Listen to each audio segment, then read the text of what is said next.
आज हम देश की राजधानी को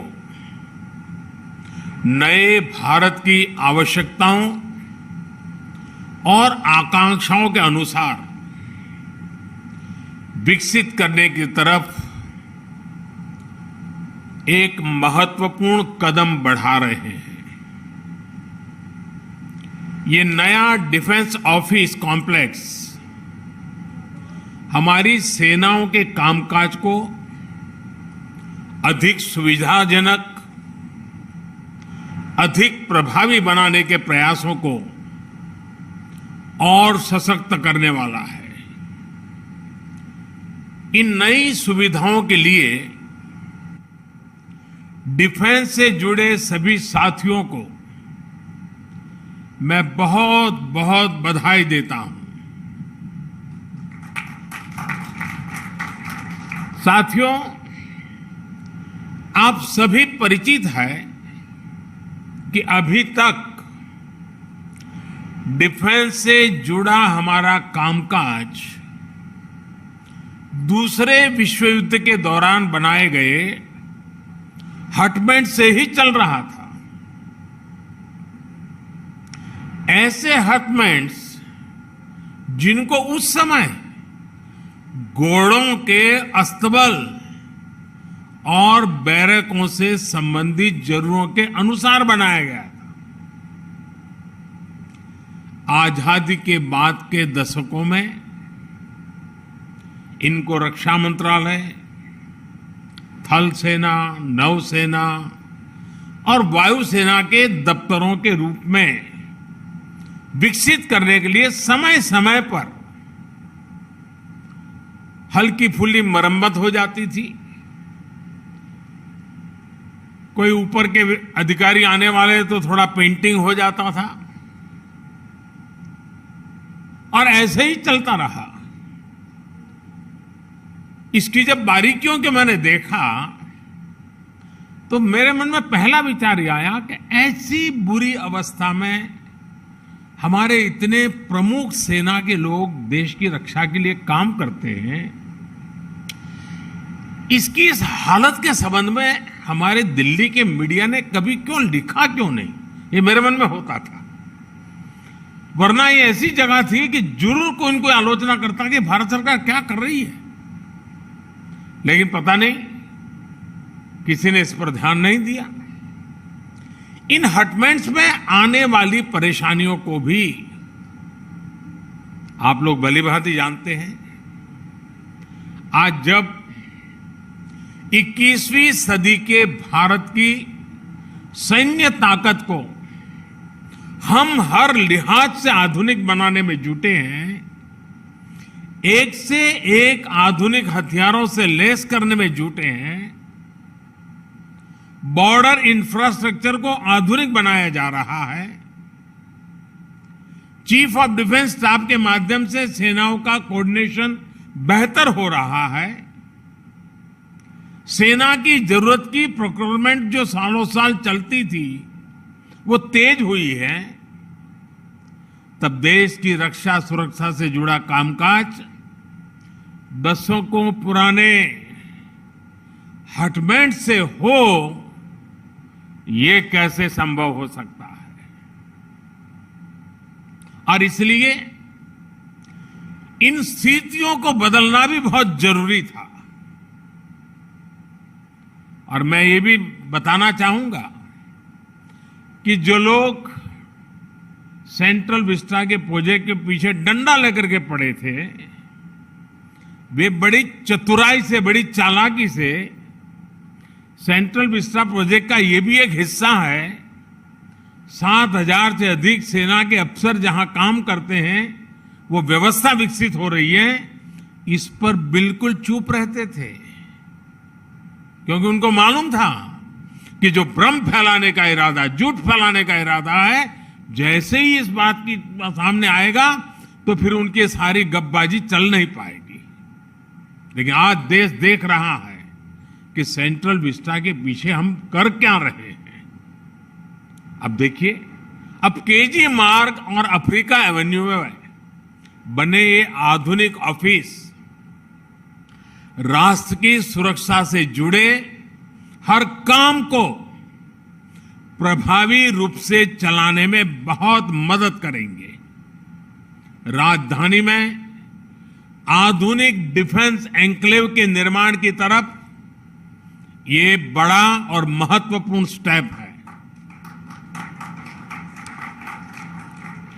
दोनों परिसरों में हमारे जवानों और कर्मचारियों के लिए हर जरूरी सुविधा दी गई है और मैं आज देशवासियों के सामने मेरे मन में जो मंथन चल रहा था उसका भी जिक्र करना चाहता हूं। 2014 में आपने मुझे सेवा करने का सौभाग्य दिया और तब भी मुझे लगता था कि ये सरकारी दफ्तरों के हाल ठीक नहीं है, संसद भवन के हाल ठीक नहीं है और 2014 में आकर के ही मैं पहला ये काम कर सकता था, लेकिन मैंने वो रास्ता नहीं चुना। मैंने सबसे पहले भारत की आन बान शान, भारत के लिए जीने वाले, भारत के लिए जूझने वाले हमारे देश के वीर जवान जो मातृभूमि के लिए शहीद हो गए, उनका स्मारक बनाना सबसे पहले तय किया। और आज जो काम आजादी के तुरंत बाद होना चाहिए था, वो काम 2014 के बाद प्रारंभ हुआ और उस काम को पूर्ण करने के बाद हमने हमारे दफ्तरों को ठीक करने के लिए सेंट्रल विस्टा का काम उठाया। सबसे पहले हमने याद किया मेरे देश के वीर शहीदों को, वीर जवानों को। साथियों, ये जो निर्माण कार्य हुआ है, कामकाज के साथ साथ यहां आवासीय परिसर भी बनाए गए हैं। जो जवान 24/7 महत्वपूर्ण सुरक्षा कार्यों में लगे रहते हैं, उनके लिए जरूरी आवास, किचन, मेस, इलाज से जुड़ी आधुनिक सुविधाएं, इन सब का भी निर्माण किया गया है। देश भर से जो हजारों रिटायर्ड सैनिक अपने पुराने सरकारी कामकाज के लिए यहां आते हैं, उनको भी अब उनके उम्र के एक स्थिति पर वो पहुंचे हैं, उनका भी विशेष ख्याल रखना, उनको ज्यादा परेशानी ना हो, इसके लिए भी उचित कनेक्टिविटी का यहां ध्यान रखा गया है। एक अच्छी बात यह भी है, जो बिल्डिंगें बनी हैं वो इको फ्रेंडली है और राजधानी के भवनों का जो पुरातन रंग रूप है, जो उसकी एक पहचान है, उसको बरकरार रखा गया है, उसको बनाए रखा गया है। भारत के कलाकारों की आकर्षक कलाकृतियों को, आत्मनिर्भर भारत के प्रतीकों को यहां के परिसरों में स्थान दिया गया है। यानी दिल्ली की जीवंतता और यहां के पर्यावरण को सुरक्षित रखते हुए हमारी सांस्कृतिक विविधता का आधुनिक स्वरूप यहां हर कोई अनुभव करेगा।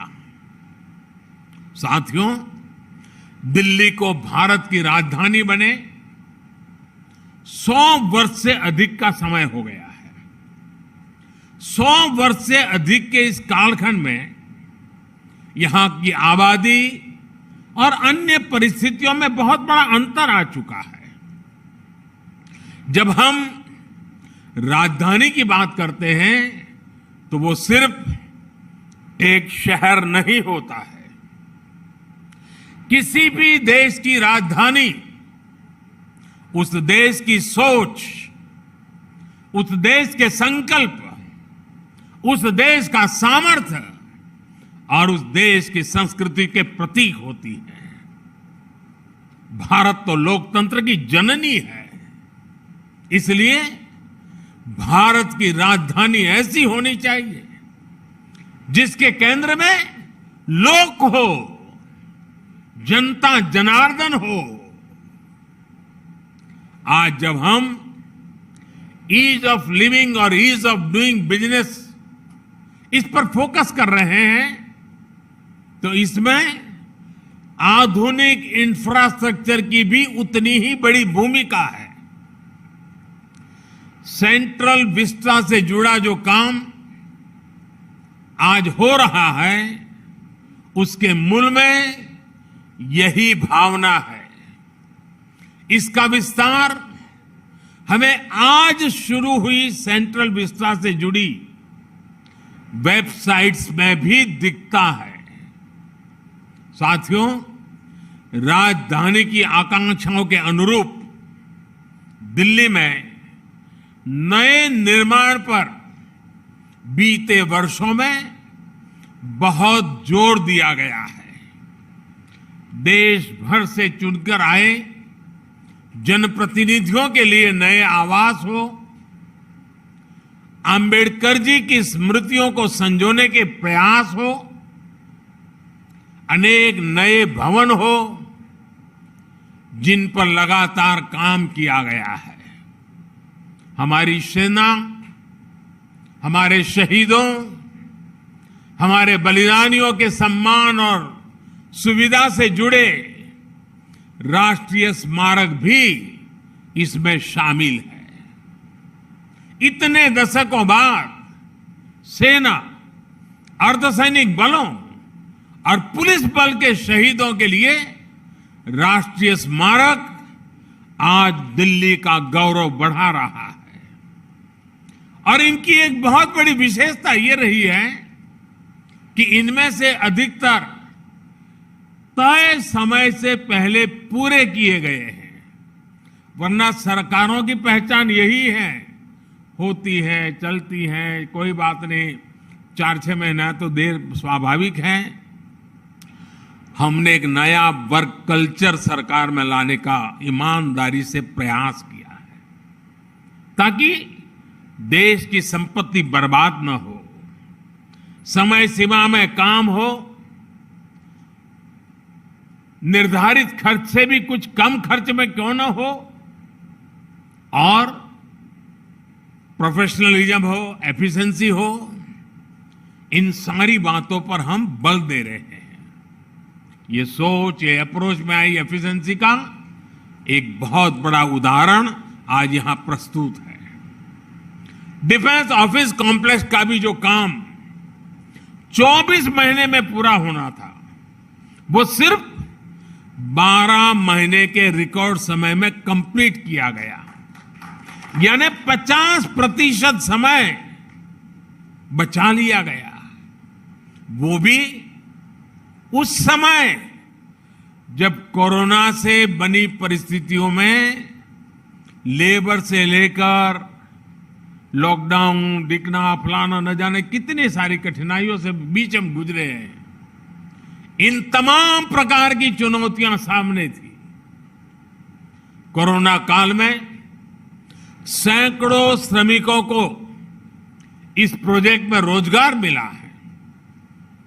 इस निर्माण कार्य से जुड़े सभी श्रमिक साथी, सभी इंजीनियर, सभी कर्मचारी, अधिकारी, ये सब के सब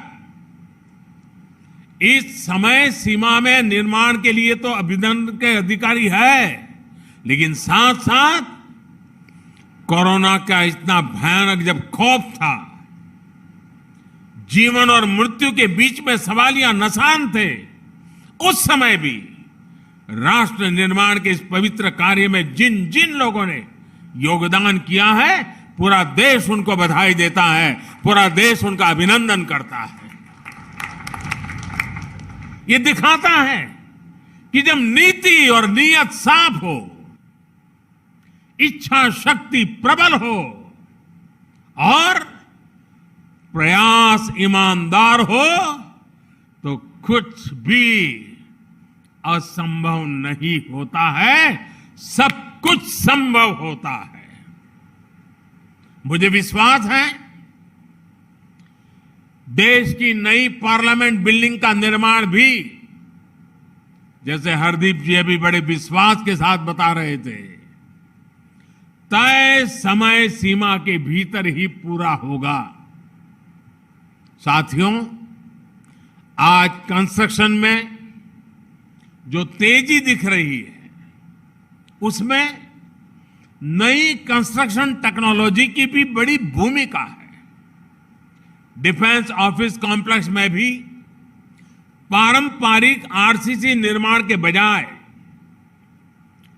लाइट गेज स्टील फ्रेम तकनीक का उपयोग किया गया है। नई तकनीक के चलते ये भवन आग और दूसरी प्राकृतिक आपदाओं से अधिक सुरक्षित है।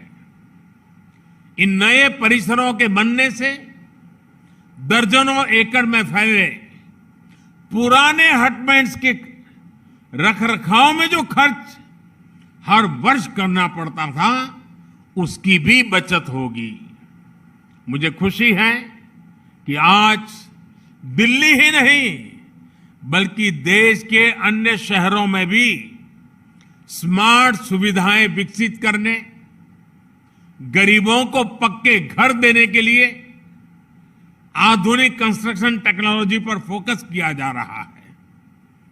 देश के 6 शहरों में चल रहा लाइट हाउस प्रोजेक्ट इस दिशा में एक बहुत बड़ा प्रयोग है।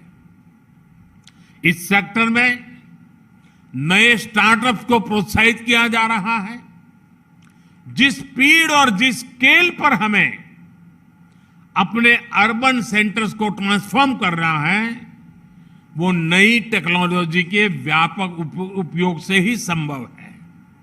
साथियों, ये जो डिफेंस ऑफिस कॉम्प्लेक्स बनाए गए हैं, ये वर्क कल्चर में आए एक और बदलाव और सरकार की प्राथमिकता का प्रतिबिंब है। ये प्राथमिकता है उपलब्ध लैंड का सदुपयोग, और सिर्फ लैंड ही नहीं, हमारा ये विश्वास है और हमारा प्रयास है कि हमारे जो भी रिसोर्सेज हैं, हमारी जो भी प्राकृतिक संपदाएं हैं, उसका ऑप्टिमम यूटिलाइजेशन होना चाहिए। अनाप शनाप ऐसी संपदा की बर्बादी अब देश के लिए उचित नहीं है, और इसी सोच के परिणाम स्वरूप सरकार के अलग अलग डिपार्टमेंट के पास जो जमीनें हैं, उनके प्रॉपर और ऑप्टिमम यूटिलाइजेशन पर परफेक्ट प्लानिंग के साथ आगे बढ़ने पर बल दिया जा रहा है। ये जो नए परिसर बनाए गए हैं, वो लगभग 13 एकड़ भूमि में बने हैं। देशवासी आज जब ये सुनेंगे, जो लोग दिन रात हमारे हर काम की आलोचना करते हैं, उनको जरा उनका चेहरा सामने रख करके इन चीजों को सुने देशवासी। दिल्ली जैसे इतने महत्वपूर्ण जगह पर 62 एकड़ भूमि में, राजधानी के अंदर 62 एकड़ भूमि में, इतनी विशाल जगह पर ये जो हटमेंट्स बने हुए थे, उसको वहां से हमने शिफ्ट किया और उत्तम प्रकार की आधुनिक व्यवस्था सिर्फ 13 एकड़ भूमि में, 13 एकड़ भूमि में निर्माण हो गई है।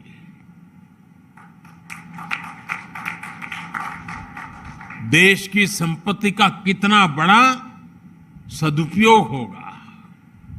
यानी इतनी बड़ी और आधुनिक सुविधाओं के लिए पहले के मुकाबले लगभग 5 गुना कम भूमि का उपयोग हुआ है।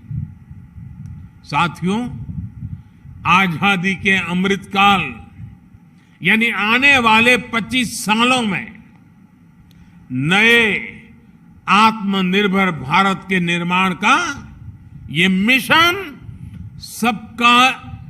सबके प्रयास से ही संभव है। सरकारी व्यवस्था की प्रोडक्टिविटी और एफिशिएंसी बढ़ाने का जो बीड़ा आज देश ने उठाया है, यहां बन रहे नए भवन उस सपनों को सपोर्ट कर रहे हैं, उस संकल्प को साकार करने का विश्वास जगा रहे हैं। कॉमन केंद्रीय सचिवालय हो, कनेक्टेड कॉन्फ्रेंस हॉल हो, मेट्रो जैसे पब्लिक ट्रांसपोर्ट से सुलभ कनेक्टिविटी हो, ये सब कुछ राजधानी को पीपल फ्रेंडली बनाने में भी बहुत मदद करेंगे। हम सभी अपने लक्ष्यों को तेजी से प्राप्त करें, इसी कामना के साथ मैं फिर एक बार आप सबको बहुत बहुत शुभकामनाएं देता हूं। बहुत बहुत धन्यवाद।